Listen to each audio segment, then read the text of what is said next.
There's not a man alive who exists in his masculine energy who is biologically and biochemically normal. Okay, all hormonal systems, mental systems are normal.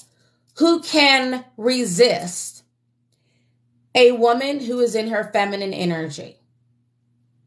We're like kryptonite to them. So when you understand that, then you understand how you move when it comes to dating. You understand you're the one with the cards, because per the statistics, when a man gets a good woman, it's almost like the Bible knew what it was talking about. Per the statistics, when a man finds a wife and a good partner, he lives longer, he makes more money, he's more motivated, he's healthier, he has better mental health, and his life improves overall. Okay? Statistically, it's already been proven. So, since you significantly benefit him, why are you walking around with your head down hoping somebody chooses you instead of you being the one doing the choosing? Men don't hold the cards. You do. They don't. And it's really not hard. I promise you it's not. It's not hard when you understand the formula. So when you start dating, if you're moving in that way, whether if you're dating online or whether if you're dating offline, you're going to move with a type of energy. And I know I'm going to get deep for a second, but I need y'all to stay with me, okay? When you're healed, then you move with a sense of energy that I know that I am worth 5, 10, 15, 20, 30, 40, 50 million dollars. I know I'm invaluable. I know I'm the prize. I know I'm the bomb.com. I know that whoever's life that I end up entering in, whoever I choose, life will be enhanced because of my presence. So I'm going to choose wisely. Just like I wouldn't just pick any pair of shoes to wear to a gala, just like I wouldn't just choose any old car or any old house to walk in, I'm going to make sure that I'm comparing and contrasting, and I'm going to choose the best option for me. There's no one at a time dating foolishness. That's not happening. Okay? So when you're moving like that, that's a different kind of energy. Men are going to respond to women differently, no matter what you look like, what size you are, what your age is, how many kids you have. They're going to move differently. They're going to respond to you differently on and offline. When you're online and all you are attracting are scam artists, ma'am, we live in an energy universe.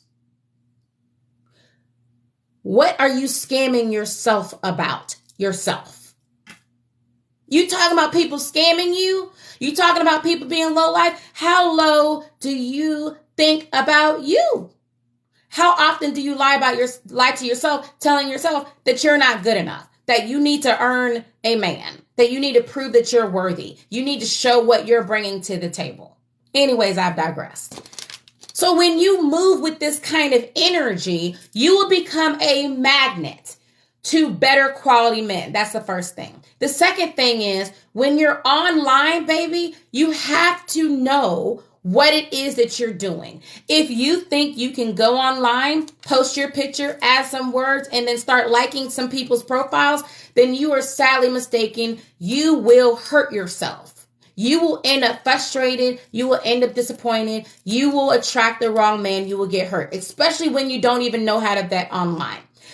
The game doesn't start until after you guys meet in person. I don't care what this man says to you on the online dating site. I don't care how long you guys have been Twitter fingering, tweeting, texting, whatever textual relationship you have. Men aren't like women. According to Dr. Luann Brizendine, she wrote the book, The Male Brain. She says that men and women fall in love differently. A woman can be communicating with a man for months and feel like she's in love. A man could be communicating with you for months and just feel like you're just a pen pal, like you're just another guy he met at the grocery store. Even if he's willing to share intimate things with you, even if he's willing to have intimate conversations or air his whatever his grievances or whatever he's struggling with, or seem like he's being vulnerable. Like, he can do all that and still not have an attachment to you. And women find this so hard to believe. They find it so hard to understand. It doesn't start until you meet in person. If you guys meet in person and this man is interested still, pursuing you, then what is triggering him to want to pursue you is that you triggered testosterone production. What testosterone does is testosterone is his hunter hormone. It is his sex drive. If men did not have this, the human species would go extinct. So no matter what he's saying to you, you have to understand, even if he's not like sex crazy and like, oh, I only want sex, you have to understand that his human nature, his biology, just like you get hungry, you want to eat something, you get thirsty, you want to drink something, his human biology naturally pulls him towards going towards a woman that he's willing to have sex with, that he wants to have sex. He doesn't know you from Sam's Alley Cat, ma'am. He doesn't know you. He doesn't know you. So he's going to be drawn to you because he wants sex. Everything he's doing from that point is so he can get it.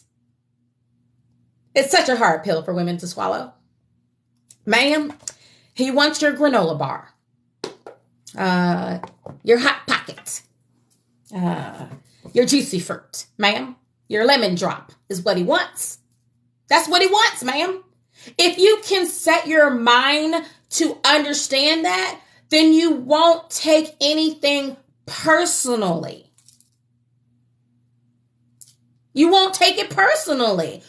Who cares if he doesn't call you every day? Who cares? Ma'am, you're the one holding the cards. You're the one of value. Okay? People who have never seen, you can go to the backyards of whatever place, and you can have a pair of Louboutins that cost $5,000 for a pair of the Louboutins. And then you can see a homeless man and be like, hey, I see you don't have any shoes on your feet.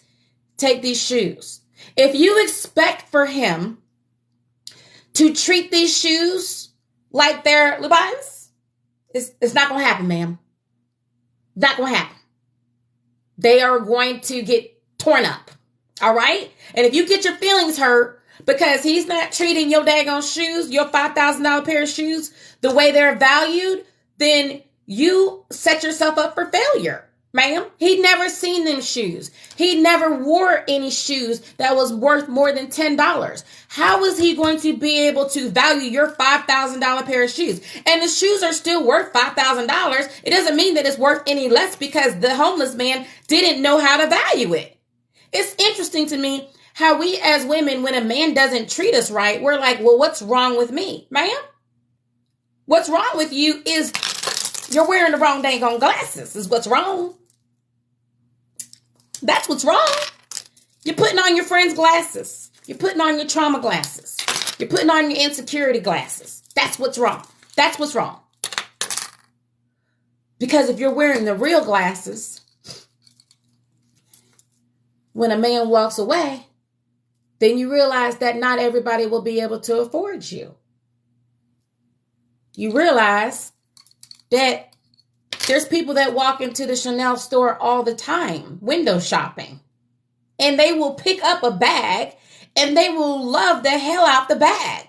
They will even want to buy the bag. But then they check their bank account, they pull up their Chase app, and their Chase app says $22. Ma'am, put the bag back. You can't get it. You can't get it. But that doesn't mean that there's not going to be somebody that's going to walk in the store and pick up the bag and be like, you know what? Take this. Take my $15,000. I want the bag. They got insufficient funds. Y'all keep choosing insufficient funds men and then wondering what's the problem. You keep charging $2 and wondering why They don't value you. How you determine your price is how you make them earn you during the courting phase. Biochemically, it's already been proven. You can research Dr. Helen Fisher, Don Maslar, great, Dr. Luann Brizendine, and Dr. Gray, Dr. John Gray, not the preacher who cheats on his wife, Dr. Gray, not that one.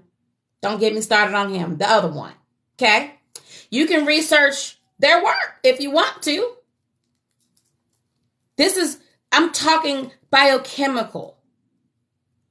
That's what I'm talking.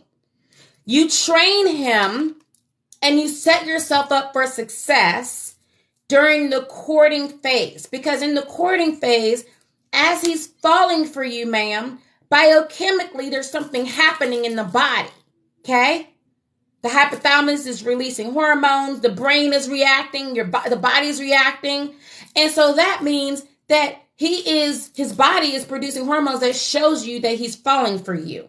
His testosterone decreases. His serotonin decreases. He becomes more obsessed with you. He wants to spend time with you. A lot of times women get caught up in that. That's called, per Dr. Helen Fisher, that's called the infatuation phase.